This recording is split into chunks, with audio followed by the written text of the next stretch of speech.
Well, welcome everyone to another episode of Build St. Louis, the brand new podcast that captures the very heartbeat of construction and development. And we are delighted in this episode to welcome Jennifer A. Beckage. Jennifer is the founder and managing director of the Beckage firm, and they are a boutique data security and privacy law firm. And I understand you're also women and veteran owned. And Jennifer, we're delighted to have you with us today. Thanks for being on Build St. Louis.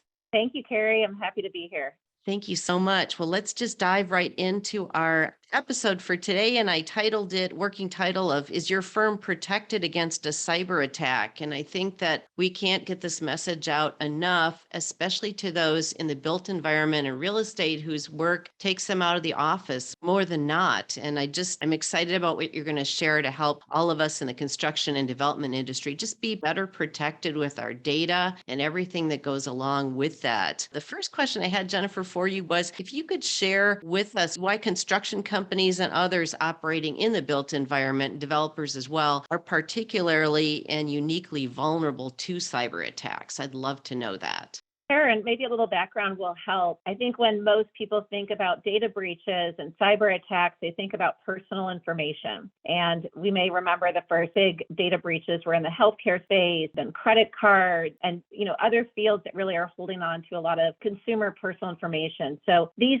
industries in construction and development and real estate, I think for a long time thought, well, it's not really going to happen to me. I don't have any personal information. Well, first of all, you do have employees, so you probably do have some personal information. But I understand most of your business is not consumer oriented. The threat actors, however, don't care because we've moved past personal information and there's other data that threat actors are interested in. So if you're in the construction field, it may be the projects you're working on and for what entities you're working with, the tenants that will be in the buildings, the infrastructure that's set up. So there's interesting data. There's also a huge threat to this industry concerning fraudulent wire transfers. We have a lot of money that's exchanging hands and often multiple parties involved in each transaction. The threat actors can break in to your email, and then from that, they start sending out invoices that look like yours, but divert the payment to go to the threat actor instead of the entity that's supposed to receive the money. And this is one of the biggest threats that we see. Wow. Just that alone, when I first asked you, you're gracious enough to be on the podcast, I was thinking in my mind, I didn't even think about the money changing hands and the fraudulent wire activity. I thought more about the proprietary nature of building plans with all this building information modeling details and things people are sending out. But tell us a little bit more about what happens if you could walk us through. I'm sure there's no typical in your business, but example of a fraudulent wire transfer, how that could even happen and who might unwillingly be playing a part in exposing the company to that information.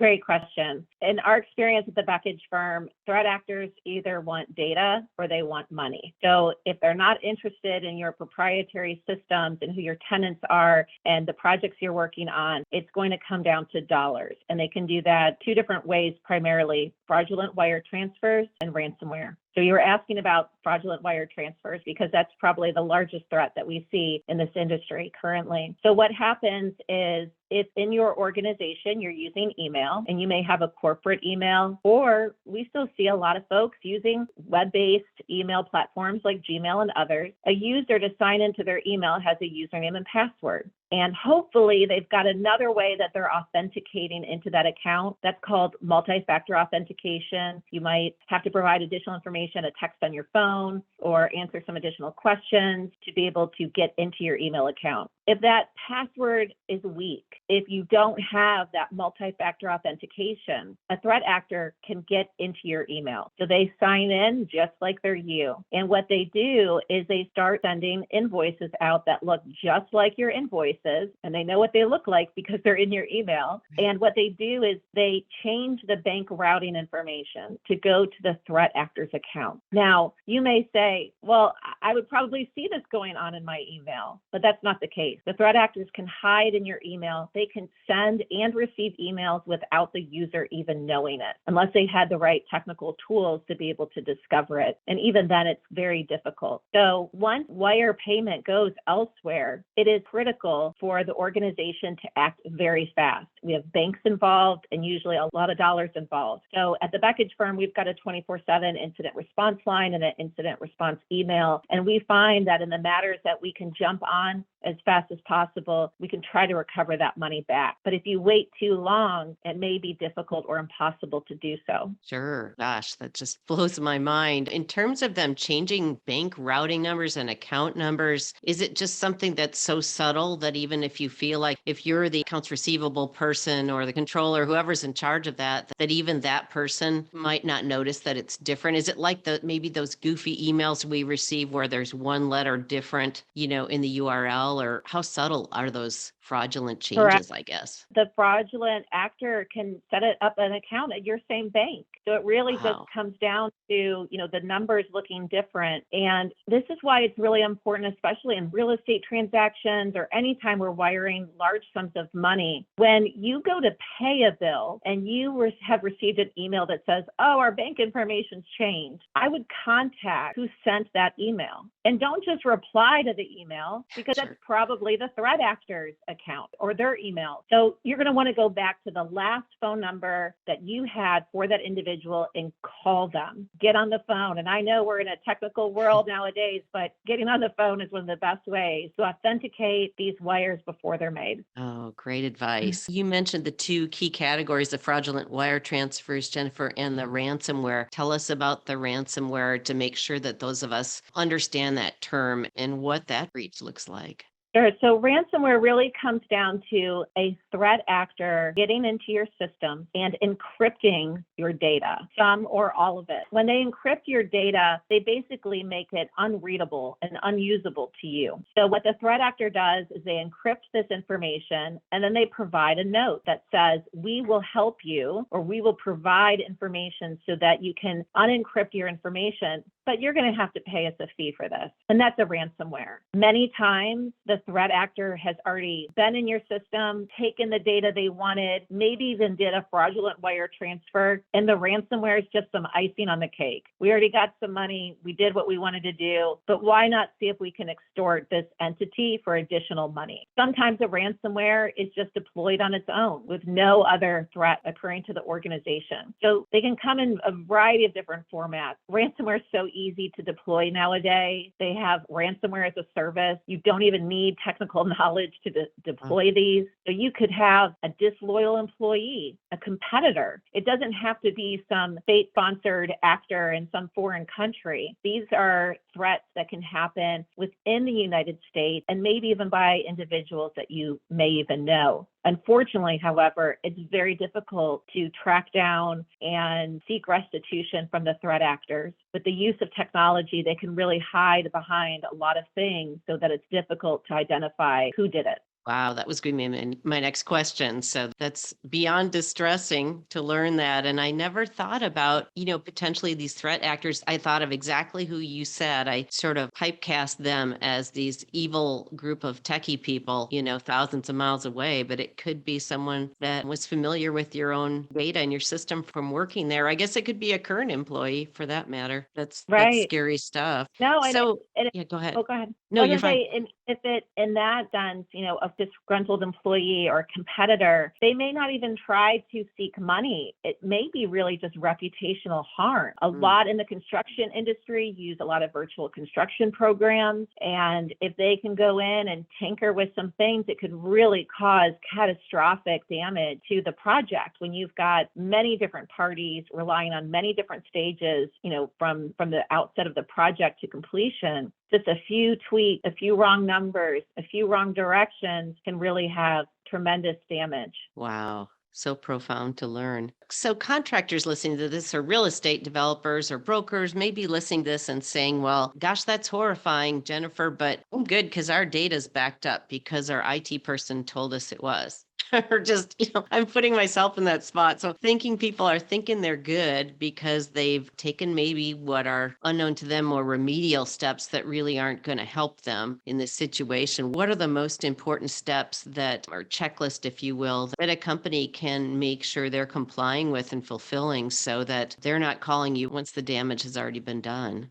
Well, you mentioned one of them, and that's backup. And we've been saying this for years in this industry. If you have backup, real backup, then you don't need to worry about paying a ransom to unencrypt your data. You don't have to worry about data that's been destroyed because you can restore from that backup. Unfortunately, many organizations in this industry, in construction and real estate, they're relying on a third-party vendor for their backup. And like you said, we signed a contract. We believe that they're keeping the backup. They've never tested it. They actually don't realize it's not a full backup. They don't realize it doesn't go back as far as they need it to be. So a really important thing is to have strong contracts with these third-party vendors. So at the Beckage firm, what we do is we work with those in this industry to develop the right terms in their contract to make sure that the entity does have the backups they need. And if they don't, or let's say it's a third-party vendor's fault that this threat actor got into the system, there's a way for the entity to have some sort of restitution against that third party, have them pay for the damages, have them pay for the expenses to restore. I mean, it could be significant harm that can occur. So backup is key. Again, it's usually with third parties, and you're going to need some strong contracts for that. One of the best things that an entity can do is to have